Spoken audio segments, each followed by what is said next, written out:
Bom dia, pessoal. Vamos, vamos dar início ao nosso call. Quero agradecer primeiro a presença de todos. Vamos falar um pouquinho sobre o mês, como que o fundo se portou e também um pouco do cenário que a gente está enxergando aqui na Morada. Tá, então, para começar, quero falar um pouco sobre o cenário de Brasil, né? Vamos falar o que aconteceu, o que impactou e o que tem impactado os preços.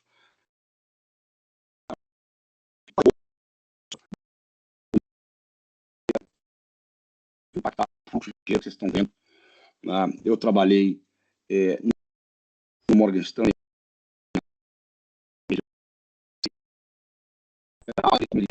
Ele vem muito pelo fato, primeiro, número um, do diferencial de juros reais, né? Brasil e Estados Unidos, né? O patamar hoje do diferencial de juros está muito grande, isso fica muito atrativo, né, para o estrangeiro. Há também, né, um fluxo voando fora dos Estados Unidos para mercados emergentes, procurando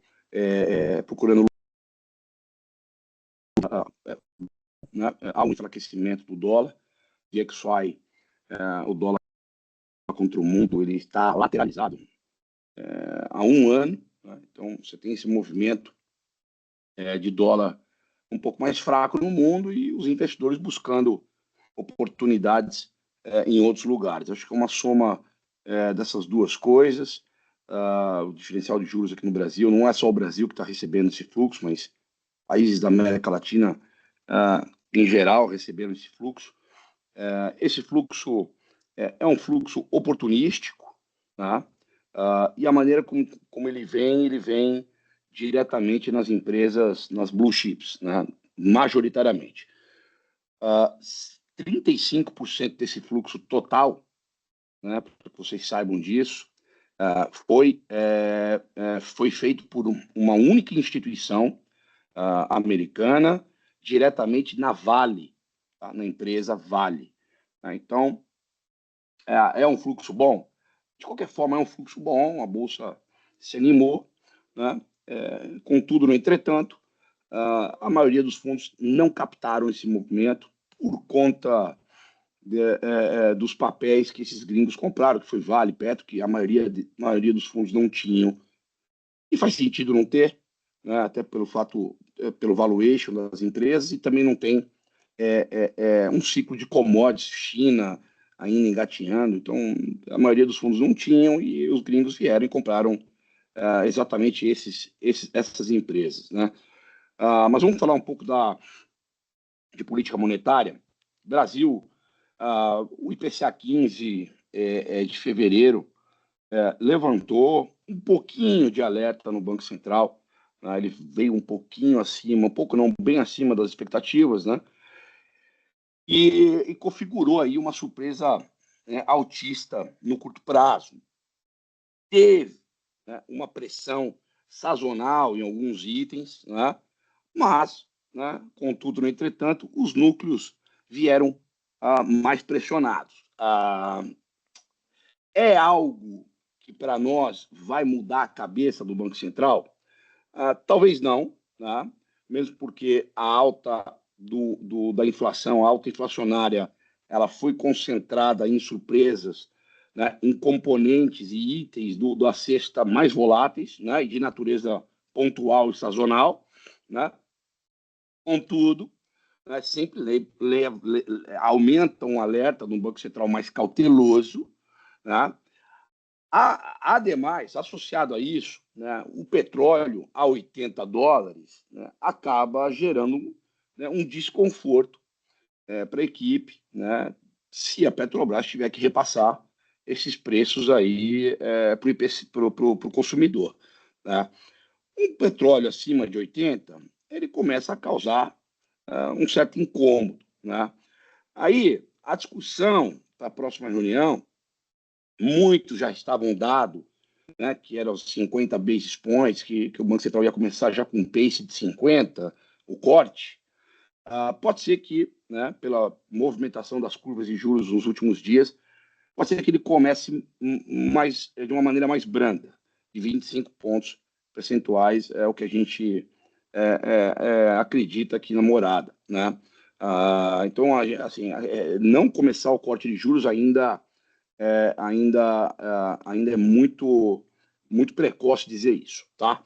Ah, é, a gente considera, né, o risco aqui continua sendo o câmbio, né, o dólar, muito mais o dólar na inflação, né, e também o preço do petróleo, né, para a política monetária brasileira. Então tem que olhar para ver se essa guerra se estende um pouco mais ou não, e esse preço do petróleo se permanece em patamares elevados, né? Isso é um risco, é um risco claro para a gente aqui, tá?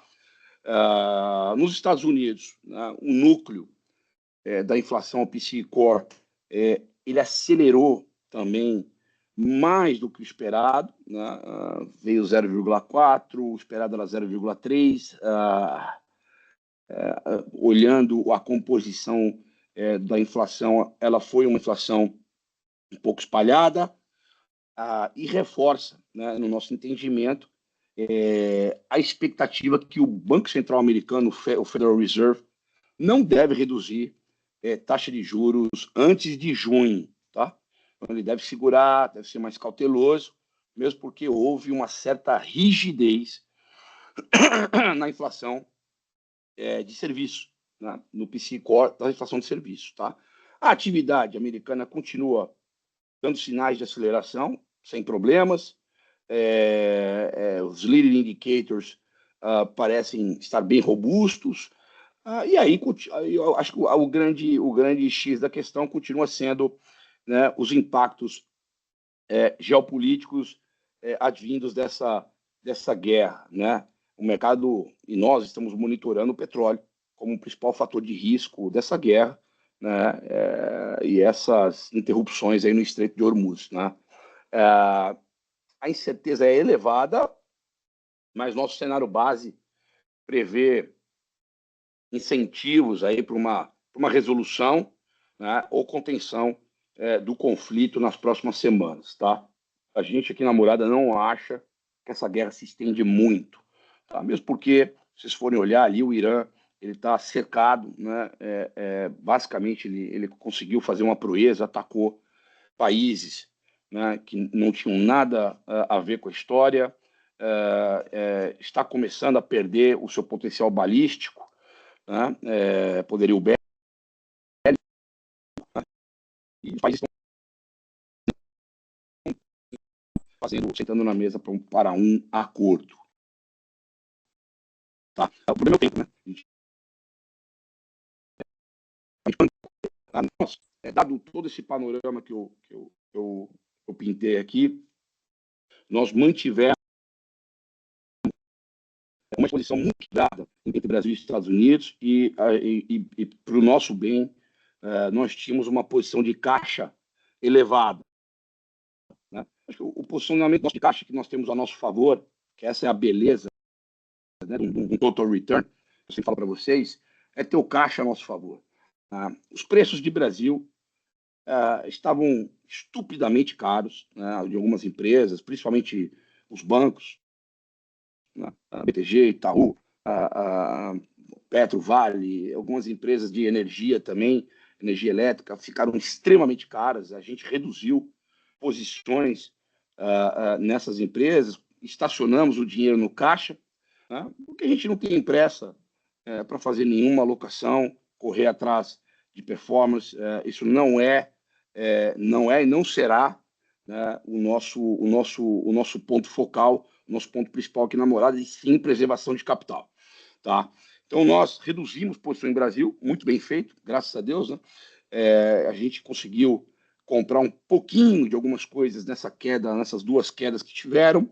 Nós aumentamos um pouquinho, bem pouca exposição, um incremento bem pontual, tá, em ativos que nós gostamos, em patamares atrativos, né?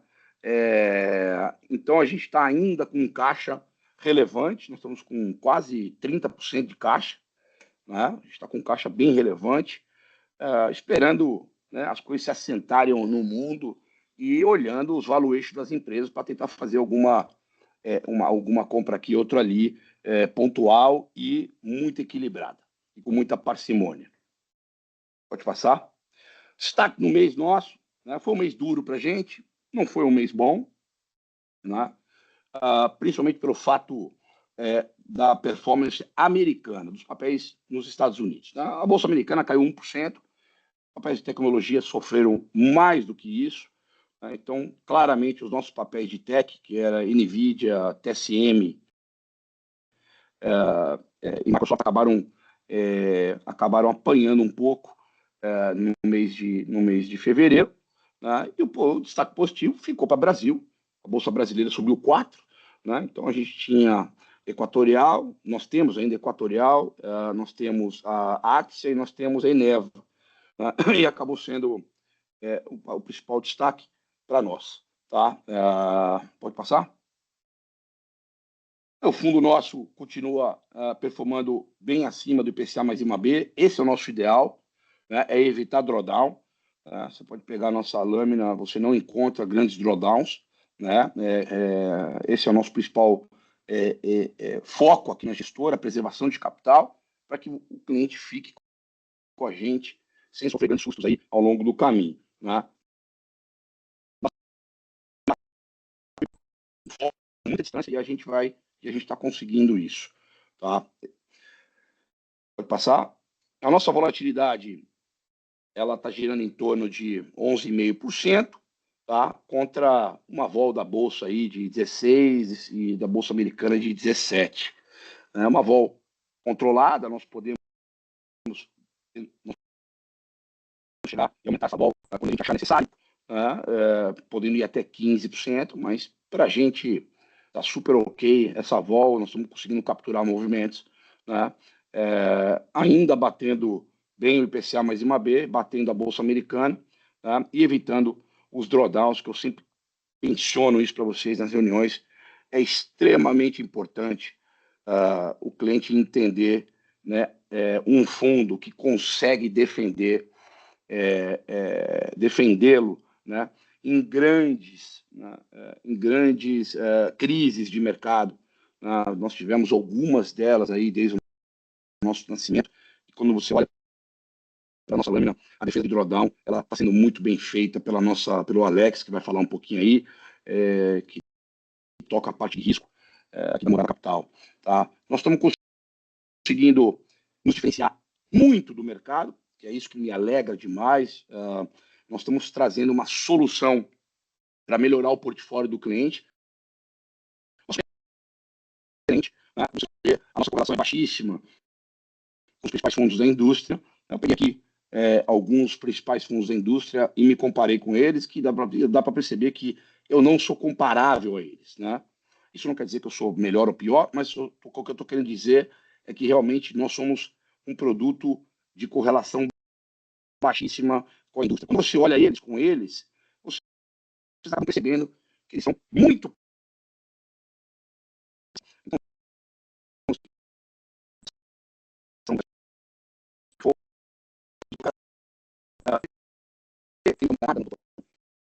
você vai melhorar, né, o risco retorno desse portfólio. Sabe?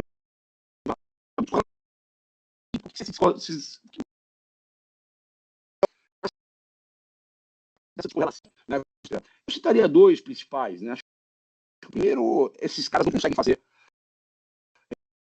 globalmente, e a gente tem um time para isso, né? E estamos batendo S&P, 10% do S&P, né? A gente está batendo bem, nosso portfólio morada offshore está batendo muito bem o S&P, e também, né, as empresas que essa turma tem, a gente também acaba não tendo, porque a gente prefere estar em setores mais resilientes a juros, setores que setores mais são monopólios, né, que tem uma certa previsibilidade, como você a gente tá, tipo, para construtora, para shopping, então a gente acaba preferindo ficar no Brasil, esse mercado. Tá? É isso. Estamos captando essa boa notícia. Uma das pouquíssimas que capta no mercado de ações. No mercado, né, uma casa de ações que tem captado. Quero agradecer já desde já aí os parceiros, né, que estão com a gente, surfando esse movimento com a gente também. Passo a palavra para o Alex, que vai falar um pouquinho de um tema bacana aí, né, até falar um pouco sobre um relatório meio marxista do Citrini, que deu uma impactada aí e gerou algumas dúvidas na cabeça dos investidores em relação à tecnologia. Evolução artificial. Boa sua, Alex. Valeu, Filipão, obrigado, pessoal. Bom, então a ideia aqui é um pouco falar como é que a gente interpretou esse relatório que saiu. Acho que fez bastante pressão no mercado, assim. Teve um dia de pânico até parecido com o dia de pânico da guerra, né? E aí a gente queria começar fazendo uma comparação, assim, né? Porque parece muito algo que a gente já viu na história, assim, quando teve a Revolução Industrial e você teve os ludistas, os trabalhadores ingleses que iam nas fábricas quebrar as máquinas com medo que as máquinas arrancassem o trabalho de todo mundo e que a economia não se readaptasse e por conta disso os salários iam cair, as pessoas não iam conseguir consumir e todos aqueles efeitos muito parecidos com os efeitos que o cara do Citrini coloca no relatório dele, tá?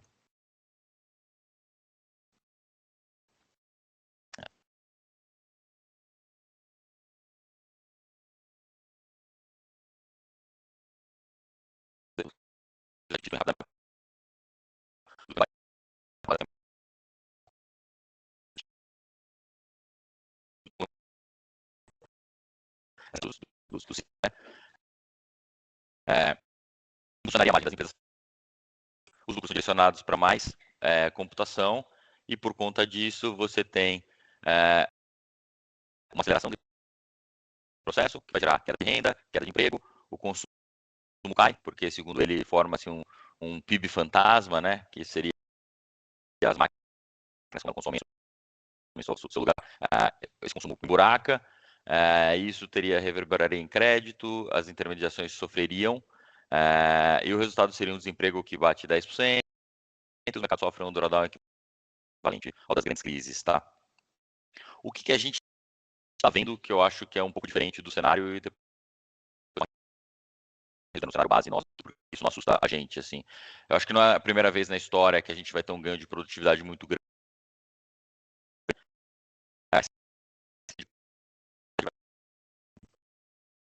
Uma saída de desemprego e o mundo acaba, e o que a gente vê historicamente é que a economia ela é dinâmica e ela vai se reinventando, assim.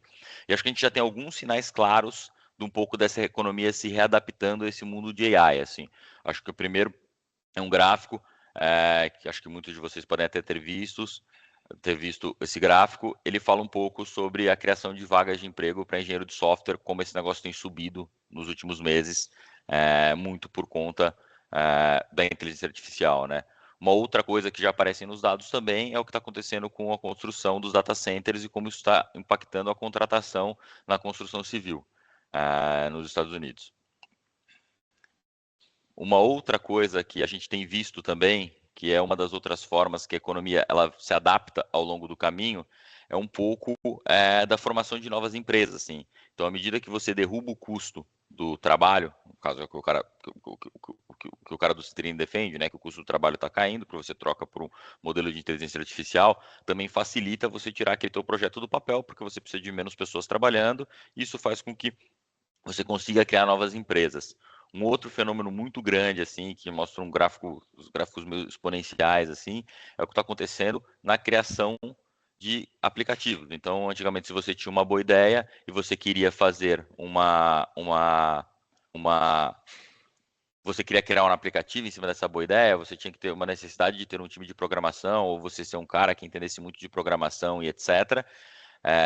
E agora você não precisa mais, você tem várias formas de você usar a inteligência artificial a seu favor e te ajudar a fazer isso para você, né? Então você está vendo uma alta muito expressiva desses novos aplicativos no mercado. Então vamos lá, fazendo um resuminho aqui de como é que a gente enxerga muito, assim, aí depois a gente abre para as perguntas aí, que eu acho que na última o pessoal gostou, e acho que tem outros temas que talvez vocês queiram falar um pouco. A economia ela não é estática, assim, acho que pô, um dado interessante é que 60% dos empregos de hoje eles não existiam em 1940, então a economia ela vai se mudando, ela vai mudando e à medida que ela muda, as coisas também vão mudando, tá? Uma coisa que a gente acha que ele leva pouco em consideração é que um dos efeitos principais da produtividade é você reduzir o custo. Historicamente, essa queda de custo ajuda a manter o consumo, assim, então você tem produtos mais baratos no final das contas porque custa mais barato para fazer, tá? E aí você tem um ajuste via salários relativos e via mobilidade também. Então, o cara que troca de emprego e o cara que mesmo que trocou de emprego e ele ganhar um pouco menos, se a produtividade for tão grande quanto o Citrini está falando, você vai ter o custo dos bens também caindo e com essa queda do custo dos bens, você conseguiria acessar a mesma cesta de bem, né? E a primeira derivada é um pouco do que eu comentei, assim, já está tendo uma geração de emprego grande na cadeia, tanto de infraestrutura, quanto de supply chain, quanto das ferramentas que vão ser utilizadas, né? Então você já está tendo o gráfico dos engenheiros de software lá que eu mostrei. E eu acho que uma coisa relevante é que assim, novos produtos e novos mercados também são criados quando rolam essas mudanças ao longo do caminho. E isso quase que sempre suaviza, quase que sempre não, historicamente sempre suavizou o efeito que o Citrine fica com tanto medo de acontecer, assim, tá? Então quando a gente olha, a gente tem uma visão muito mais benéfica de toda essa produtividade do que uma visão muito negativa de que isso vai impactar de uma forma disruptiva o todo, entendeu? A gente tem uma visão mais, mais, mais tranquila a respeito disso. Assim, a gente acha que o efeito positivo ele é muito maior do que o efeito negativo e que o desemprego vai ser pontual em alguns setores, sim, mas que ao longo do tempo essa economia vai digerir esse desemprego em alguns setores e você vai ter criação em outros setores e em outras frentes, assim. É uma coisa que eu gosto de dar um exemplo, a criação de várias coisas que a gente usa hoje, que todo mundo usa hoje aqui, que, pô, há 10 anos atrás ninguém usava. Uber, iFood, você foi criando outros tipos de emprego que há 10, 15 anos atrás parecia maluquice falar que você vai entrar no carro de um estranho que você não conhece para ir para algum lugar.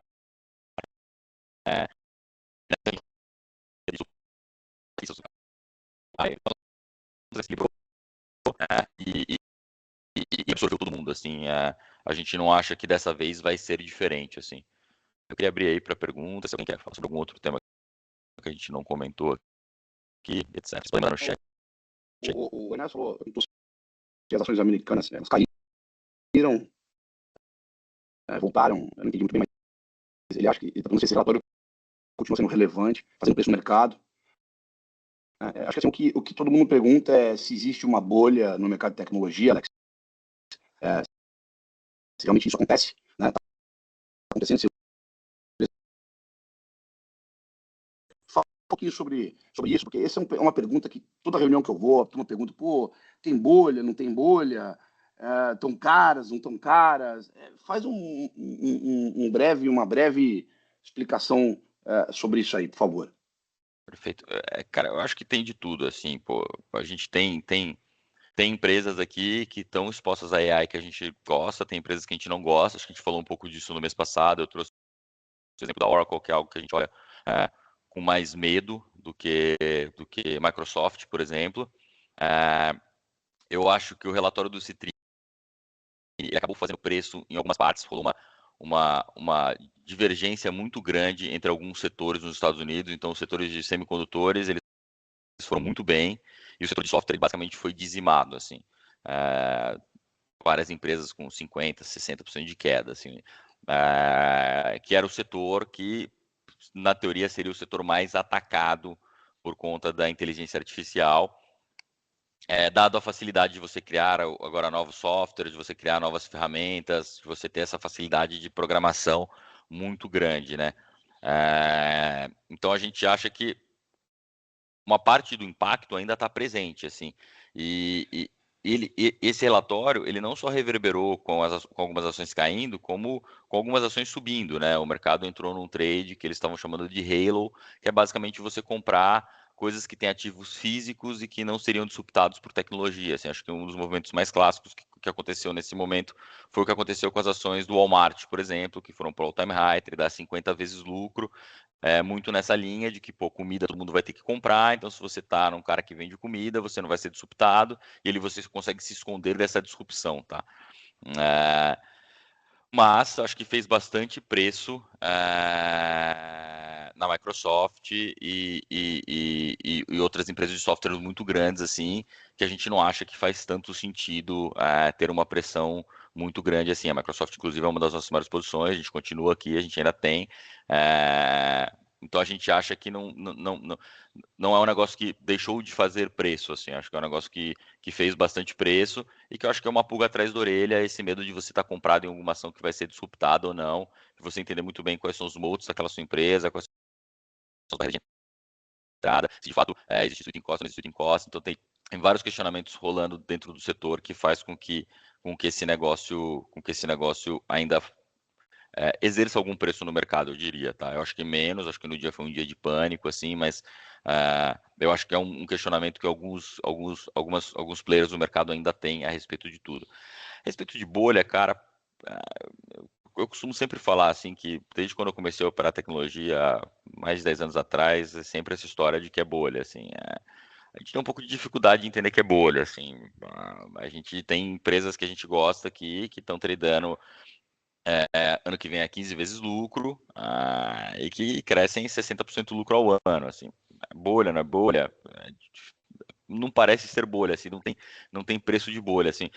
O que a gente gosta sempre de olhar é o seguinte, assim, quando uma ação sobe, o primeiro questionamento que todo mundo faz é, isso é bolha, bolha, bolha, bolha, bolha, bolha, bolha, bolha, bolha, bolha. O que tranquiliza a gente a respeito das empresas de tecnologia nos Estados Unidos? Essas ações elas estão subindo porque o IPS dessas empresas estão subindo, assim. Enquanto esse IPS continuar subindo, esse negócio não é algo que preocupa a gente, assim. Então, para você acreditar que as empresas de tecnologia lá fora estão caras, você tem que acreditar que tem uma queda de IPS que muda alguma coisa no fundamento de como essas empresas trabalham, operam, e por conta disso esse IPS vai cair 30, 40, na verdade, ela vai, vezes lucro, ela vai estar 40, 50, 60 vezes o lucro, sei lá quanto ela vai estar, dependendo de quanto caiu o lucro, assim. Mas enquanto a gente não enxergar essa queda de lucro muito grande, a gente não compra muita tese que é boa, não. Assim, a gente, pelo contrário, a gente acha que várias empresas lá fora têm carregos muito bons, assim, carregos de lucro, né? Em que se a ação ficar parada aí, se o múltiplo ficar parado aí, você vai ganhar um carrego de lucro que é muito superior a algumas empresas do Bovespa, por exemplo, assim, eu acho que várias empresas do Bovespa. Fala um pouquinho da Microsoft.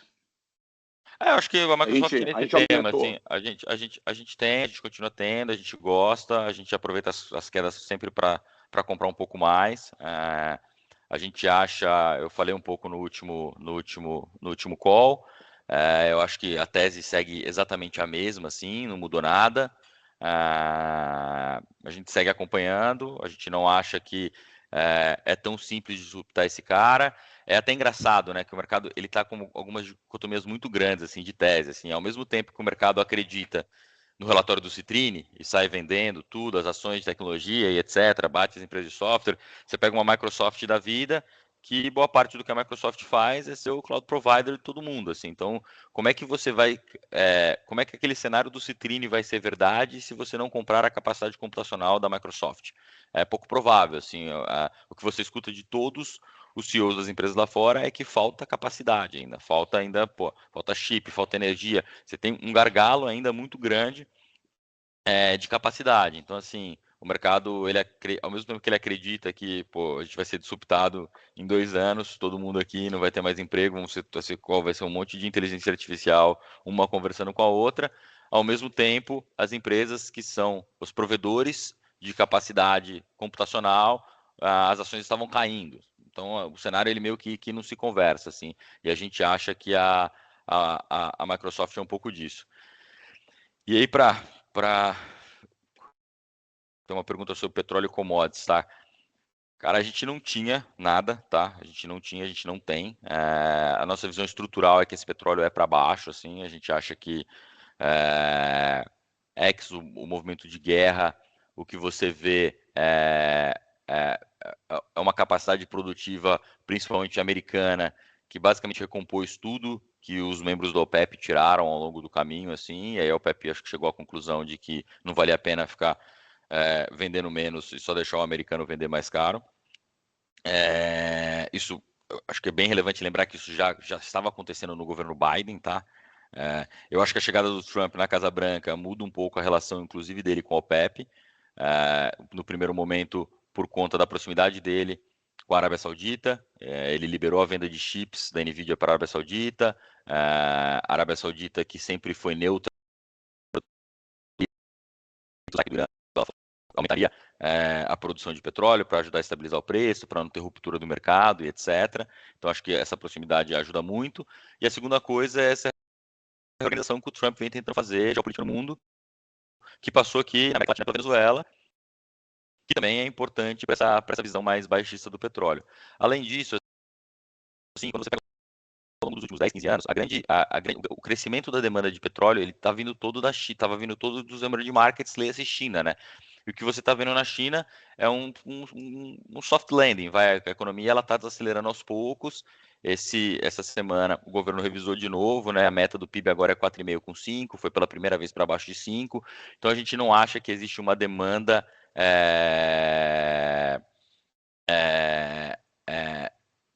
tão grande assim que justifique o aumento dos preços. Assim, obviamente a gente está no momento de guerra, fica essa discussão toda do fechamento do Estreito de Hormuz, então você fica num momento mais tenso do mercado e é normal esses spikes no preço do petróleo. Mas a gente já que volta, acho que a própria inclinação te mostra um pouco isso, né? O petróleo, os vão, quando você olha assim, esses movimentos de guerra, eles sempre vão e voltam. Assim, né? Eu acho que se tem uma coisa que a gente pode aprender com esses movimentos é que na época da Rússia ia faltar petróleo e de alguma forma esse petróleo sempre acha a válvula de escape e consegue ser vendido, tá? Então, uma pagada a gente não gosta muito, assim. E a gente também não tinha nada, mesmo quando a gente achava que depois que começaram as negociações com o Irã era muito difícil que o Trump conseguisse o que queria e etc.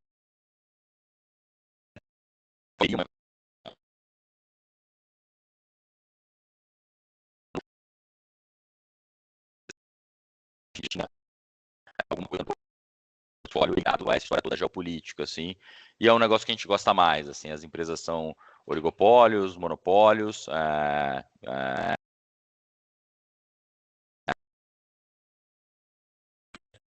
que ele ia aumentar o orçamento de defesa para 1,5 tri, né, chegar a 1 tri de dólar, a gente achava que era um negócio que tinha muito mais fundamento a nosso favor do que especificamente o petróleo, assim. A gente já acabou reduzindo depois do ataque, mas é o que a gente gosta, estamos acompanhando, e provavelmente se tiver um sell-off desse setor depois da resolução, não sei nem se uma resolução é o termo certo a usar, mas depois que as coisas acalmarem entre Israel, Irã e Estados Unidos, é o que a gente quer voltar a comprar, porque se tem uma coisa que provavelmente vai ter para essas empresas agora é demanda, dado a quantidade de armamento que foi gasta nesse último evento geopolítico.